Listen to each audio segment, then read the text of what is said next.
The sleek Silurian ship glided into Earth's atmosphere, its pearl-white surface reflecting the morning sun.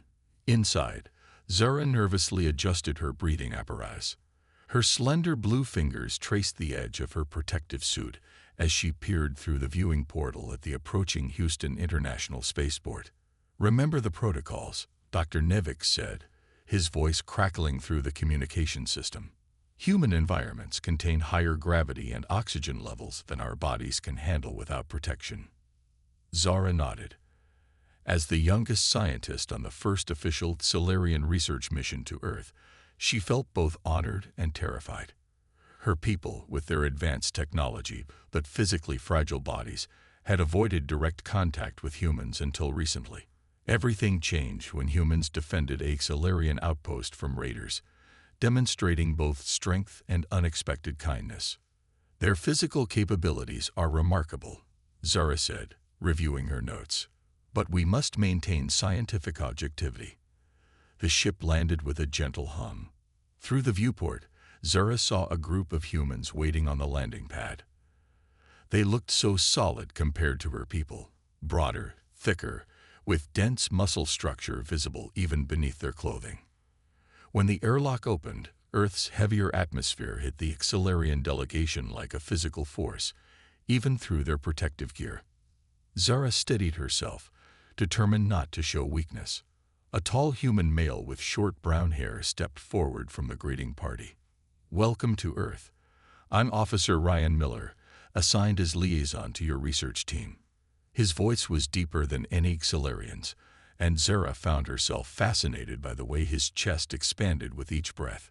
Humans were oxygen-processing marvels compared to her people. "Thank you for your welcome," Dr. Nevix replied formally. "I am lead researcher Nevix, and this is our physiology specialist, Zara." Ryan's eyes met Zara's. His irises were a color she had never seen before, a warm brown with flecks of gold. She noticed his skin had tiny imperfections that somehow made it more interesting than the smooth blue complexion of her people. "It's an honor to meet you," Ryan said, extending his hand toward her. Zara hesitated, remembering her briefing about human greeting customs. Cautiously, she extended her six-fingered hand. When Ryan's fingers closed around hers, she gasped at the strength and warmth. "I'm sorry," Ryan said, immediately loosening his grip. "Did I hurt you?" "No," Zara said quickly. "Your body temperature is higher than ours." And the pressure was unexpected. As the delegation moved toward the facility, Zara couldn't stop glancing at Ryan. She had studied human physiology for years, but facts and figures didn't capture the reality. He walked with a confident stride that her people, evolved on a low-gravity world, could never match. Inside the research facility, the environmental controls adjusted to make the Silurians more comfortable. When Zara removed her breathing mask, she took careful, measured breaths of the modified air. "You'll be working in Lab 3, Ryan explained, showing them around. "We've adapted it to Silurian specifications." "Have you worked with non-humans before?" Zara asked, her scientific curiosity overcoming her shyness. Ryan smiled. "You're my first aliens, too." A female human scientist approached with a tray of containers. "We prepared some nutritional options based on your biological requirements." When the human casually lifted the heavy tray with one hand, several Silurians stared in amazement. What was ordinary strength to humans seemed almost supernatural to them. Later that day, as Zara set up her research equipment, Ryan helped her move a heavy scanner. "I can get that," he said, easily lifting what would have required 3 Silurians. "Fascinating," Zora murmured, automatically recording observations in her datapad. "Your muscular efficiency is remarkable." Ryan laughed. "I'm actually not very strong for a human." Zora looked up in surprise. "Not strong. But you just lifted." "Wait until you meet our cargo handlers," Ryan said with a grin. As the Earth sun set outside the windows, Zara realized she had never been more excited about a research project. Humans were more complex, more interesting, and potentially more valuable as allies than her people had ever imagined.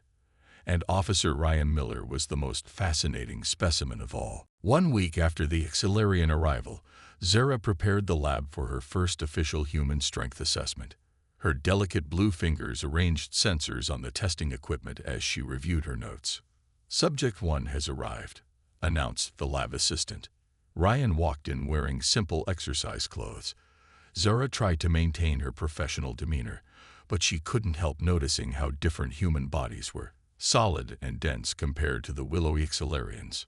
"Thank you for volunteering," Zara said, gesturing to the testing area. "Today we will measure basic physical capabilities." Ryan smiled. "Happy to help. What should I do first?" "Please lift these weights while the sensors monitor your muscle activity." What happened next shocked Zara. Ryan easily lifted weights that would crush a Xelarian. The monitoring equipment recorded strength levels that seemed impossible. "Is this normal for humans?" Zara asked, checking her readings. "Pretty average, actually," Ryan replied. "Some humans can lift 3 times this much." Zara's 4 pupilled eyes widened. 3 times? How is that possible without mechanical assistance? Next came endurance tests. Ryan ran on a treadmill for 30 minutes without stopping. Zara watched his steady breathing, the sweat forming on his skin, a cooling mechanism Xelarians lacked. "Your species can maintain physical activity for extended periods," she noted, fascinated by his steady heartbeat on the monitor. "Humans evolved as persistence hunters," Ryan explained between breaths.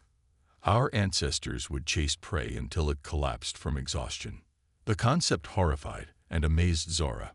On her world, such physical exertion would be fatal. After the running test, Ryan demonstrated human flexibility and reaction time. When they tested pain tolerance, Zara was stunned by the results. "You continue functioning despite discomfort that would incapacitate my people," she said. Ryan shrugged. "Humans can push through pain when needed." During the lunch break, Zara watched Ryan eat a sandwich, another fascinating process. Humans consumed solid food directly, unlike the nutrient mists Xelarians absorbed. "May I record your digestive processes?" she asked. Ryan laughed. "That's a first date request I've never heard before." Zara tilted her head, not understanding the reference but noting his increased facial blood flow, what humans called blushing. In the afternoon, they tested environmental adaptations. Ryan demonstrated how humans could function in temperature ranges that would kill Xelarians. When he held his breath for nearly 2 minutes, Zara gasped. "Your oxygen storage capacity is remarkable," she said, recording the data. Later, Dr. Navix reviewed Zara's findings with obvious concern. "These abilities confirm our initial fears," he said quietly. "Humans are potentially dangerous. Their physical capabilities exceed our defensive measures. But they use their strength to help others," Zara argued. "During the border attack, they protected our people." "For now," Dr. Nivix replied. "But history teaches caution with physically dominant species." That evening, Zara found Ryan in the facility cafeteria, sitting alone. "May I join you?" she asked. "Please do." He smiled, pulling out a chair for her. "I have questions about human capabilities not covered in our tests," Zara said. "Like what?" "Your emotional responses. Humans seem to form attachments quickly compared to my species." Ryan considered this. "We can. Humans connect through shared experiences, even brief ones." "Is that why you defended the Xelarian outpost?" "Emotional connection." "Partly," Ryan admitted. "But also because it was right. Humans hate seeing the strong bully the weak." Zora processed this. "Yet you are the strong ones." "Strength means responsibility," Ryan said simply. As they talked, Zara realized she was developing non-scientific interest in Ryan. His mannerisms, his expressions, the way he explained human concepts, all fascinated her beyond professional curiosity. When Dr. Navix entered the cafeteria and saw them together, he frowned and signaled for Zara to join him. "Remember your position," he warned when she approached. "Attachment to test subjects compromises research." especially with potentially dangerous species. Zara nodded obediently, but as she glanced back at Ryan, she knew her interest had already grown beyond scientific observation. Humans were changing her world in unexpected ways. 2 weeks into the research mission, Zara found herself working late in the lab. Most Solarians had returned to their quarters, but she wanted to finish organizing her data. Still here, Ryan's voice came from the doorway. Zara looked up from her screens. There's so much to document about human physiology. Ryan leaned against the doorframe. All work and no play isn't good for humans or Xilarians. Have you seen anything outside this facility since you arrived? My protective gear limits my movement, Zara explained, gesturing to the lightweight suit she wore even in the adjusted atmosphere. We've developed something better, Ryan said with a smile. A thinner suit that lets you experience more of Earth while staying safe. Want to try it? Zara hesitated, remembering Dr. Nevix's warnings. But her curiosity won. What did you have in mind? The next evening, Zara wore the new protective gear as Ryan drove them to a local fair. The thin suit allowed her to feel more of her surroundings while still filtering the air and providing gravity compensation. This is a traditional human gathering, Zara asked, wide-eyed at the colorful lights, noisy games, and crowds of people. It's how we have fun, Ryan explained, guiding her through the fairgrounds. Want to try some human food? The food adaptation station in her suit allowed Zara to safely taste a small bite of cotton candy. The sweetness overwhelmed her sensitive taste receptors. It dissolves, she exclaimed in wonder. Ryan laughed. Your first sugar rush, next milestone in human-Solarian relations. They walked past game booths where humans tested their skills. Ryan stopped at one and handed the operator some money. Watch this, he said, picking up 3 balls. With precise movements, he knocked down a stack of bottles. The operator handed him a stuffed animal, a blue teddy bear that coincidentally matched Zora's skin tone. For your research collection, Ryan said, offering it to her. Zara touched the soft fur, amazed at the gesture.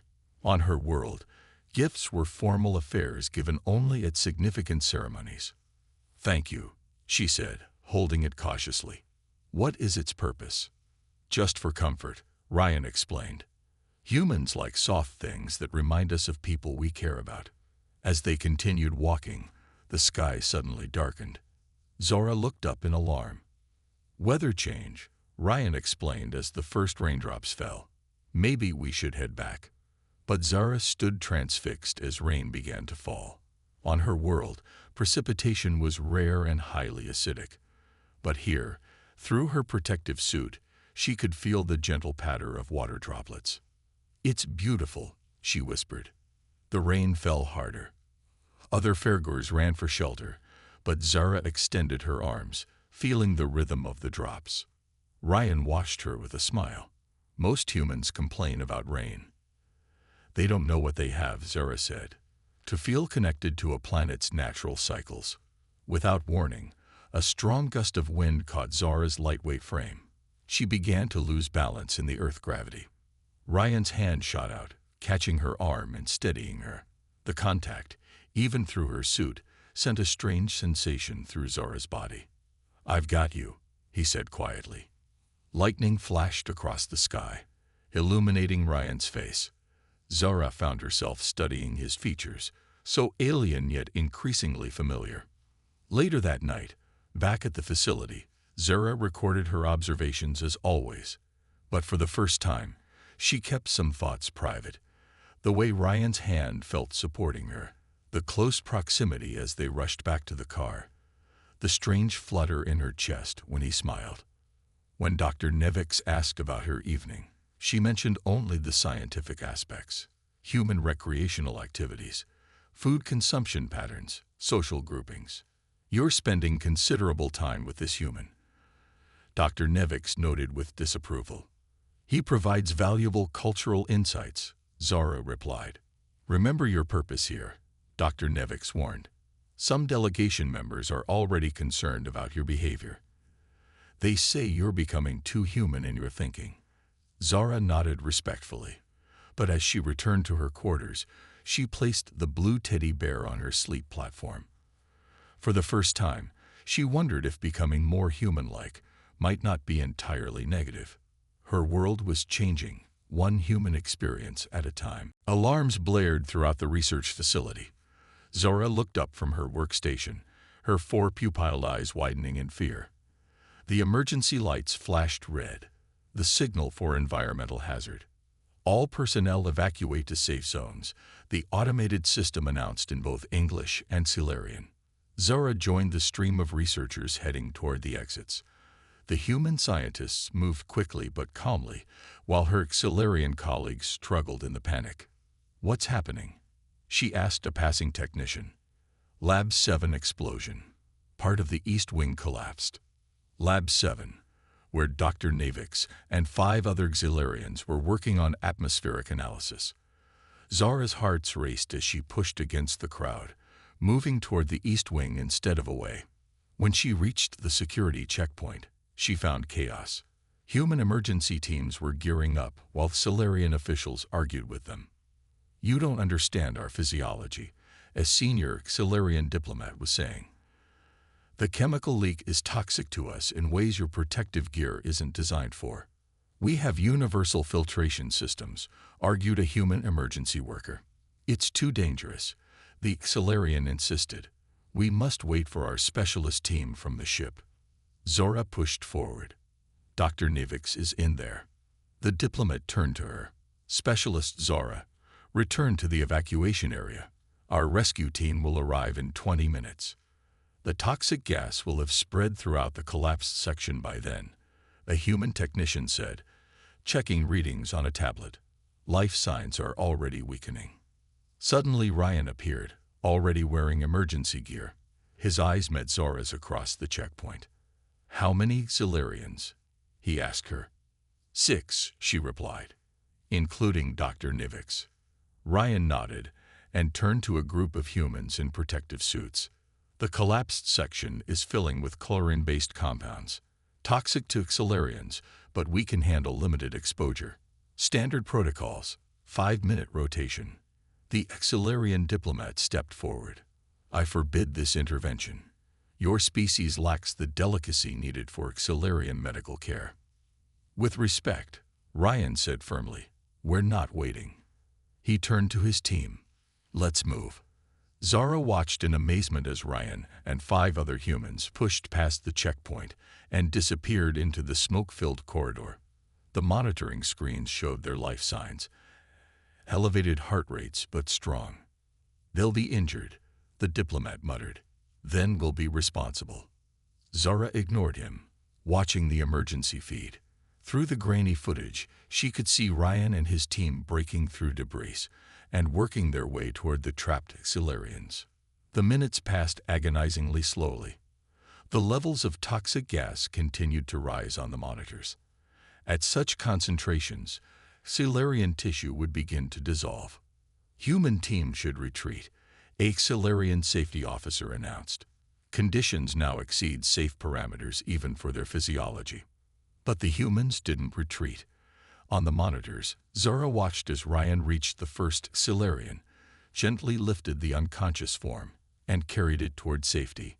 The human movements seemed impossibly fast and sure compared to Xilarian rescue training videos she had studied. One by one, they'd brought out the trapped scientists.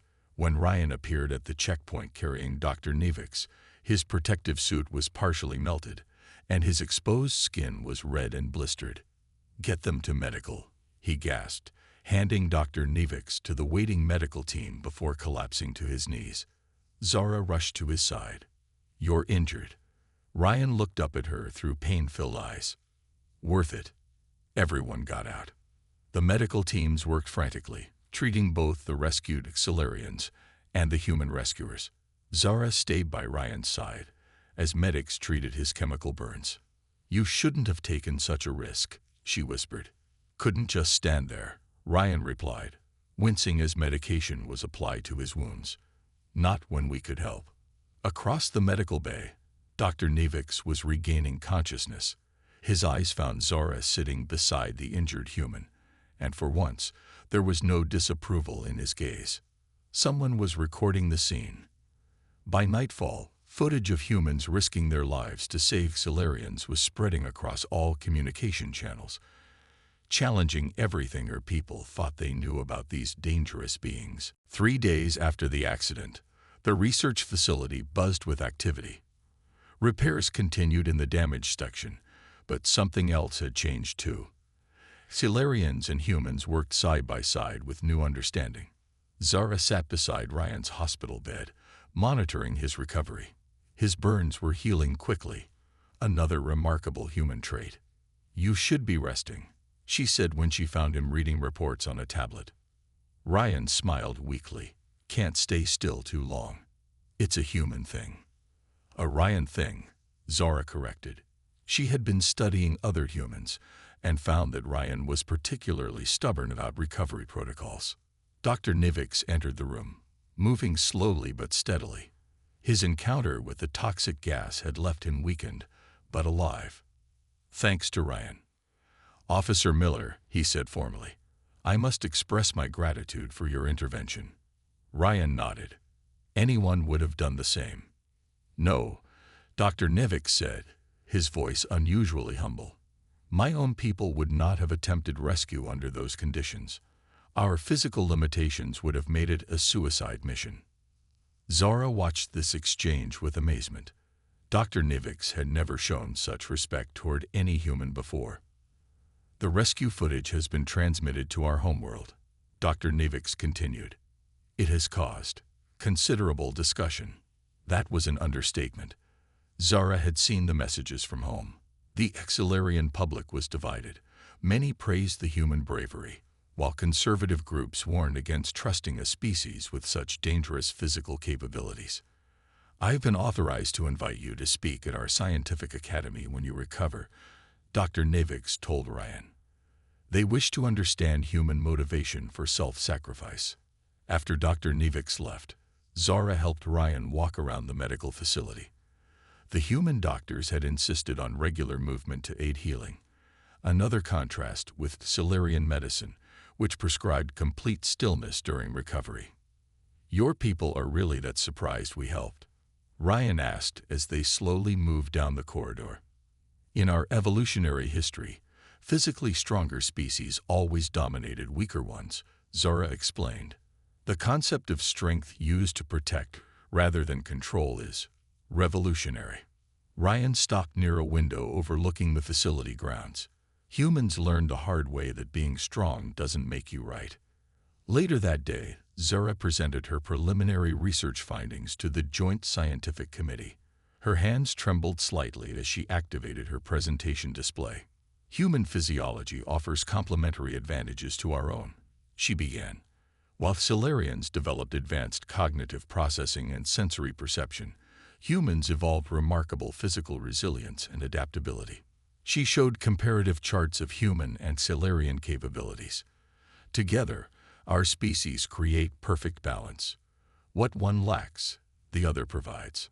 Some older Solarian scientists looked uncomfortable with her conclusion, but no one could argue with the rescue data.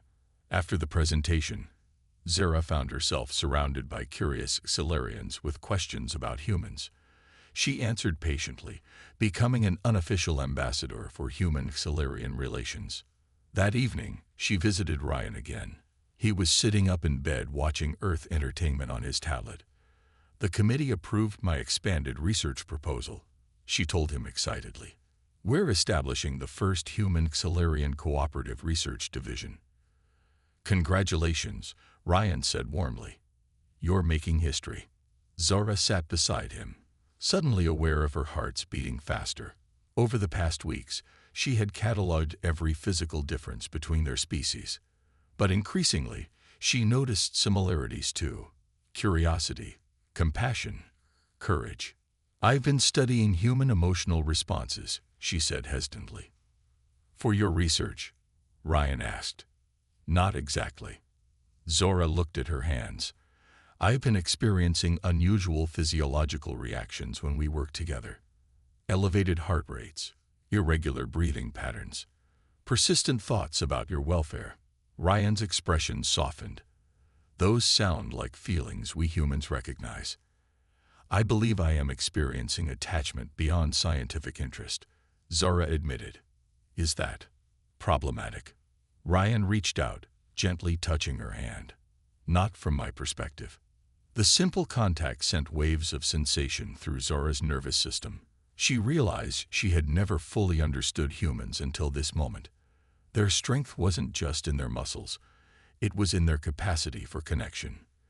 The monitor beside Ryan's bed beeped, showing his increased heart rate. Somehow, that simple data point told Zara everything she needed to know. 2 weeks after the rescue, the Galactic Alliance announced a special diplomatic gala to celebrate human-Xelarian cooperation. The event would be held at the Houston Space Center, with delegates from both worlds attending. Zara stood in her quarters, examining the formal Xelarian attire she was expected to wear. The shimmering blue fabric matched her skin tone, but felt stiff and formal compared to the more comfortable Earth clothing she had grown accustomed to. A message appeared on her communication device. It was from Ryan. "Looking forward to seeing you tonight." Those simple words caused both her hearts to flutter. Since their conversation in the hospital, something had changed between them. Something neither of their species had protocols for. When Zara arrived at the gala, she immediately noticed the room was arranged with humans on one side and Xelarians on the other. Ambassador Lorix, the senior Xelarian diplomat, was speaking quietly with Earth officials. "We prefer separate seating arrangements," she overheard the ambassador saying. "Our species has different environmental requirements." Zara frowned. The room temperature and atmospheric composition had been set to accommodate both species. This separation was political, not practical. She scanned the room for Ryan and spotted him in his formal military uniform, speaking with other human officers. When their eyes met across the room, he smiled. "Specialist Zara," Ambassador Lorix approached her. "You will join the scientific delegation at Table 3. He gestured to a table filled with Xelarian researchers. "Will there be any mixed seating?" Zara asked. "For those of us working on joint projects." The ambassador's expression tightened. "This event is about formal diplomacy, not your research interests. Remember your place." Throughout dinner, Zara watched interactions between the species. Despite the rescue, many Xelarians still maintained careful distance from humans. Conservative officials like Ambassador Lorix encouraged this separation, speaking of preserving cultural identity. When the formal dinner ended, musicians began playing. The Xelarian delegation remained seated while humans moved to the center of the room to dance. "May I have this dance?" Zara looked up to find Ryan standing beside her table. The ambassador frowned deeply. "Officer Miller," he said coldly, "Xelarians do not participate in physical recreational activities with other species. Our physiological differences make it impractical." Ryan kept his eyes on Zara. "I believe that's her decision to make." The table fell silent. Every Xelarian watched Zara, waiting for her response. She thought about everything she had learned about humans, about Ryan, about courage and connection, about breaking barriers. Zara stood up. "I would be honored to dance with you." As Ryan led her to the dance floor, whispers followed them. No Xelarian had ever danced with a human before. "I don't know your movements," Zara admitted nervously. "Just follow my lead," Ryan said, placing one hand gently on her waist and taking her hand with the other. "We'll go slowly." As they began to move together, Zara felt the stares of everyone in the room. Humans stopped to watch. Xelarians looked shocked or fascinated. "Everyone is watching," she whispered. "Let them," Ryan replied. "Someone has to go first." As they continued dancing, something remarkable happened. Another human officer approached a young Xelarian scientist and extended his hand. After a moment's hesitation, she accepted. Then another pair joined, and another. Ambassador Lorix watched with growing alarm. He moved toward the communication panel, presumably to call for an end to the music. Suddenly, a loud explosion rocked the building. Windows shattered as smoke filled the air. "Security breach," someone shouted. Through the chaos, Zara saw masked figures entering through the broken windows. They wore the insignia of the Purity Front, a radical group opposed to species integration. "Death to collaborators," one of them shouted, aiming a weapon at the dance floor. Without hesitation, Ryan pulled Zara behind him, shielding her with his body as the weapon discharged. The energy blast hit him square in the back, sending both of them crashing to the floor.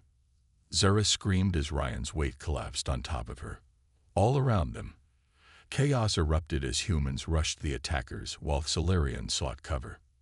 Through the smoke and confusion, Zara could only focus on one thing: Ryan's body shielding hers and the spreading red stain on his uniform. Zara hadn't left Ryan's side for 3 days. The Solarian medical facility hummed with activity around them as doctors from both species worked together to treat those injured in the attack. Ryan lay on the medical bed, connected to monitoring equipment. His wound had been severe, but human resilience once again proved remarkable. He was already showing signs of recovery where a Solarian would have died instantly. "You shouldn't have blocked that shot," Zara said softly, touching his hand. Ryan's eyes fluttered open. "Couldn't let you get hurt." "The Purity Front members have been captured," Zara told him. "They wanted to stop any alliance between our species." "Did they succeed?" Ryan asked. Zara smiled. "The opposite. The attack united us like nothing before. 6 humans were injured protecting Solarians. Now everyone is talking about human bravery." Outside the medical room, Zara could see human and Solarian medical staff exchanging knowledge, working together without the previous barriers. The emergency had forced cooperation that diplomacy couldn't achieve. Dr. Nevix entered, accompanied by Ambassador Lorix. Both looked uncomfortable but determined. "Officer Miller," Ambassador Lorix began formally, "your actions have changed perspectives." Ryan tried to sit up, but winced in pain. "Just did what anyone would do." "No," Ambassador Lorix said. "A Solarian would not have reacted with such immediate self-sacrifice. Our instinct is self-preservation. Yours, apparently, is protection." Dr. Nevix stepped forward. "The Galactic Council has approved an unprecedented exchange program. Humans and Solarians will train together, learn from each other's strengths. And," Ambassador Lorix added with obvious difficulty, "your relationship with Specialist Zora will be officially recognized as a diplomatic connection between our species." After they left, Zora could hardly contain her excitement. "They're acknowledging us." Ryan smiled. "Took getting shot to make it happen, but worth it." A week later, Ryan was strong enough to attend the formal announcement of the new Human-Solarian Alliance. The ceremony was held in the repaired ballroom, now filled with members of both species mingling freely. Zara stood nervously at the podium, facing the assembled crowd and camera drones broadcasting to both worlds. 3 months ago, I arrived on Earth to study humans as scientific specimens," she began. "I expected to document physical differences and return home with data. Instead, I discovered something more important than strength or technology." She looked at Ryan standing at the side of the stage. "Humans showed me that true strength lies in how you use whatever abilities you have. They use their physical power not to dominate, but to protect. Not to control, but to connect." The crowd was silent, both species listening intently. "I came to study humans," Zora continued, "but they taught me to see myself differently, to imagine connections between different worlds." She extended her hand toward Ryan, who joined her at the podium. "Including this connection, which once seemed impossible." When Ryan took her hand, applause erupted from both humans and Solarians. Later that evening, as celebration continued around them, Zara and Ryan slipped away to a quiet balcony overlooking the Houston skyline. "Your speech changed minds," Ryan said. "Several other human Solarian couples have come forward." "We're pioneers," Zara said, looking at the stars visible above the city lights. My research on human physiology will help others understand the possibilities. Speaking of your research, Ryan said with a smile, when do I get to visit your world? Fair exchange, right? Zara laughed. The gravity would make you even stronger there. My family would be amazed by you. Your family? Ryan asked. Are they ready to meet a human? They're nervous but curious, Zara admitted. My mother has already prepared our ancestral home for your visit. She's installed human-friendly modifications. Ryan pulled her closer, careful of her more fragile form. So what's next for us, scientist? Zora looked up at the stars, where both their worlds circled different suns. We build something new, something neither humans nor Xilarians could create alone. As Ryan leaned down to touch his forehead to hers, the Xilarian gesture of deep connection, Zora realized how far they had both come. Their first meeting had been a scientific curiosity. Their future would be a shared journey of discovery. Her world would never be the same again, and she wouldn't want it any other way.